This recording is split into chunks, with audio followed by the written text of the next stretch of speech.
मार्क्सवादी communist party की तरफ से आज राष्ट्रीय राजमार्ग 19 पर मंगलपुर इलाके में कोलकाता के आरजीकर मेडिकल कॉलेज हॉस्पिटल में महिला डॉक्टर के बलात्कार और हत्या के खिलाफ विरोध प्रदर्शन किया गया। इस मौके पर यहां बड़ी संख्या में माकपा कार्यकर्ता और समर्थक उपस्थित थे। यहां रानीगंज के पूर्व विधायक रोनू दत्ता ने कहा कि जब यह घटना हुई उसके बाद मेडिकल कॉलेज प्रबंधन की तरफ से कहा गया था कि उस महिला डॉक्टर ने आत्महत्या की है। यहां तक कि महिला डॉक्टर के माता पिता को घंटे बिठा के रखा गया और उसकी लाश को वहां से हटाने की कोशिश की जा रही थी, लेकिन मीनाक्षी मुखर्जी के नेतृत्व में एसएफआई और डीवाईएफआई के कार्यकर्ताओं में प्रबंधन के इस कोशिश को नाकाम कर दिया। उसके बाद पुलिस सक्रिय हुई। उन्होंने कहा कि उससे पहले पुलिस मौके पर तो पहुंचे थे लेकिन वो निष्क्रिय थी, लेकिन इसके बाद पुलिस सक्रिय हुई। अब जांच में ये पता चल रहा है कि उस महिला डॉक्टर के साथ सिर्फ एक व्यक्ति ने नहीं बल्कि उसका सामूहिक बलात्कार हुआ था।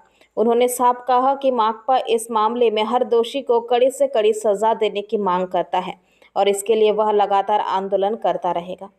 निर्लज्ज मुख्यमंत्री पुलिसेर दफ्तर देखे কালকে দাঁড়িয়ে দাঁড়িয়ে বলছে লজ্জা নেই শরম নেই, বলছে দাঁড়িয়ে দাঁড়িয়ে যে আমাদের ফাঁসি চাইতে হবে, আমাদের বিচার চাইতে হবে। গুন্ডাদের গুন্ডা তোমার ঘরে বসে আছে, গুন্ডা তোমার ঘরে বসে আছে, তোমার ঘরে গুন্ডা পোষার জন্য এই এলাকা থেকে মানুষের বুকের ওপর থেকে কয়লা ছিঁড়ে তুমি বার করে নিয়ে গিয়ে কোটি কোটি টাকা পাচার করেছে তোমার ভাইপোর বউ সিঙ্গাপুরে। সিবিআই কিছু করেনি, সিবিআই করেনি, ঝুলিয়ে রেখেছিল এই ভোটের সময় দুজনে মিলে লাল ঝান্ডাকে একসঙ্গে তাড়াবে বলে। আমি বেশি কথায় যাব না, আপনাদের কারখানায় ডিউটিতে ঢুকতে হবে, মিছিল করতে হবে। গত 9 তারিখ থেকে পশ্চিমবঙ্গে যা ঘটনা ঘটছে, বিশেষ করে আরজিকর হসপিটালকে নিয়ে সেখানে যে নির্মম ঘটনাটা একটি মহিলার সঙ্গে ঘটেছে, অসংখ্য তাকে আঘাত করা হয়েছে, তাকে হত্যা করা হয়েছে, রেপ করা হয়েছে, তারপর থেকেই হচ্ছে পশ্চিমবাংলার ছাত্র যুব সাধারণ মানুষ, শ্রমিক কর্মচারী সবাই হচ্ছে পথে নেমেছে। পথে নামতো না যদি দোষীদের শাস্তি দেওয়া হতো, কিন্তু আমরা দেখলাম পশ্চিমবাংলা সরকার তার প্রশাসনের বড় বড় পুলিশ অফিসাররা তারা সত্যটাকে উদ্ঘাটন করার বদলে তারা হচ্ছে ধামাচাপা দিতে রইল। আমাদের সন্দেহ তখনই হলো যে এর পেছনে নিঃসন্দেহে কোনো রথী মহারথী বড় নেতা তার ছেলে মেয়ে কেউ একটা জড়িত আছে। স্বাভাবিকভাবে পশ্চিমবাংলা যাই হোক না কেন মানুষ হচ্ছে নির্ভীক এবং তারা প্রতিবাদ করতে পারে। ফলে হচ্ছে 14 তারিখে আমরা দেখলাম যে গোটা রাত মহিলারা দখল নিয়ে নিল। শুধু কলকাতা নয়, কলকাতার পাশেও আশেপাশে সমস্ত গ্রামে, এমনকি রানীগঞ্জ থেকে আরম্ভ করে সমস্ত জেলার সব গ্রামে হচ্ছে প্রতিবাদ করতে লাগলো এবং সেই প্রতিবাদ আস্তে আস্তে ছাত্র যুব সংখ্যা বাড়তে লাগলো, শ্রমিকদের সংখ্যা বাড়তে লাগলো, কৃষকদের সংখ্যা, সর্বস্তরের মানুষের হচ্ছে এসে দাঁড়ালো, প্রতিবাদ করলো এবং একটাই দাবি যে অবিলম্বে মুখ্যমন্ত্রীকে দোষীদের শাস্তি দিতে হবে, দৃষ্টান্তমূলক শাস্তি দিতে হবে এবং সে যেই হোক না কেন, যত বড় মাথাই হোক না কেন, তাকে ধরতে হবে। কিন্তু আমরা লক্ষ্য করলাম যে প্রথম দিন থেকে অধ্যক্ষ, যিনি ওই কলেজের হচ্ছে যে প্রিন্সিপাল, তাকে ইনকোয়ারি করা হলো না, তাকে জিজ্ঞাসাবাদ করা হলো না, বরঞ্চ তাকে ট্রান্সফার করে দেওয়া হলো, প্রমোশন দেওয়া হয়ে গেল। কেন তাকে জিজ্ঞেস করা হবে না? কেন সে ডায়েরি করলো না?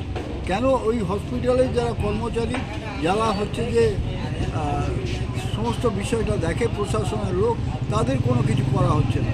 এবং পশ্চিমবাংলা সরকার মুখে যাই বলুন, মুখ্যমন্ত্রী যাই বলুন না কেন, কিন্তু আর দিচ্ছে না, বরঞ্চ ধামাচাপা দেওয়া হচ্ছে।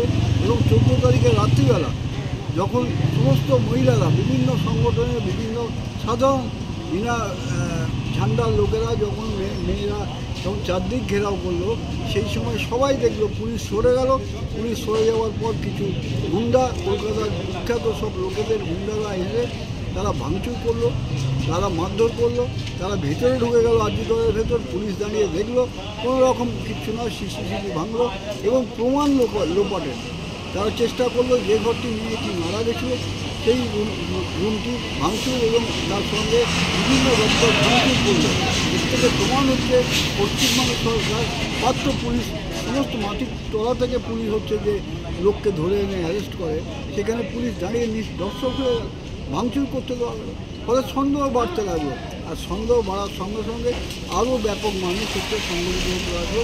এবং আজকে মঙ্গলপুরে যখন আমরা করি তখন বুঝতে হবে যে এত মানুষ এই রোদে কারখানা থেকে বেরিয়ে করছে। আজকে কলকাতায় একটি মেয়ে হয়েছে, কালকে যদি আমার বাড়ির মেয়ে হয়, কালকে যদি ওর বাড়ির মেয়ে হয়, হতেই পারে। তারা পড়াশোনা করে, বাজার হাট যায়, লেখাপড়া করে, বইয়েরা বেরোয়, কী প্রোটেকশান রয়েছে। এবং একটা পশ্চিমবাংলায় 11 সালের পর থেকে অসংখ্য মহিলাদের হচ্ছে যে আমরা তালিকা দিতে পারি, অসংখ্য মহিলাদের হচ্ছে যে রেপ করা হয়েছে, খুন করা হয়েছে, কিন্তু কোনো আইনের ব্যবস্থা নেওয়া হয়নি। কখনো ছোটো বয়স দাবি তো আমরা বোনাসের দাবি আছে, আমরা সেটা তো এখানে করবো না। আমরা হচ্ছে বোনাসের নিয়ে হচ্ছে অনেকের কাছে আমরা এই সামনের মাসে বা এই মাসের শেষে রাজ্য সরকার লেবার দপ্তরে, এখানে তো হয় না, লেবার দপ্তরে আমরা জানাবো। সেটাও আমরা শ্রমিকদের সঙ্গে কথা বলেছি। আমরা দাবি তৈরি করে জেনারেল মিটিং করে হচ্ছে যে আমরা সেই দাবি পাস করাবো। এবং কারখানায় মহিলাদের নিরাপত্তার বিষয় নিয়ে নিঃসন্দেহে কর্মরত মহিলাদেরকে আমাদের দীর্ঘদিনের দাবি, কর্মরত মহিলাদের ওপর যে অশ্লীল আচরণ করা হয়, শুধু মঙ্গলপুর নয়, বিভিন্ন আদালত ইত্যাদি বাসত মহিলারা যে যাতায়াত করে, বিভিন্ন কাজের জায়গায় যে অসম্মানজনক ঘটনাগুলো ঘটছে, যে টিজিংগুলো হচ্ছে, যে ঘটনাগুলো ঘটছে, তার প্রতিবাদে আমরা সবসময় হচ্ছে প্রতিবাদ করি এবং হচ্ছে যে এর বিরুদ্ধে আমরা মুভমেন্ট করি। এবং শুধু মহিলারা নয়, এই ধরনের ঘটনা নিন্দনীয়।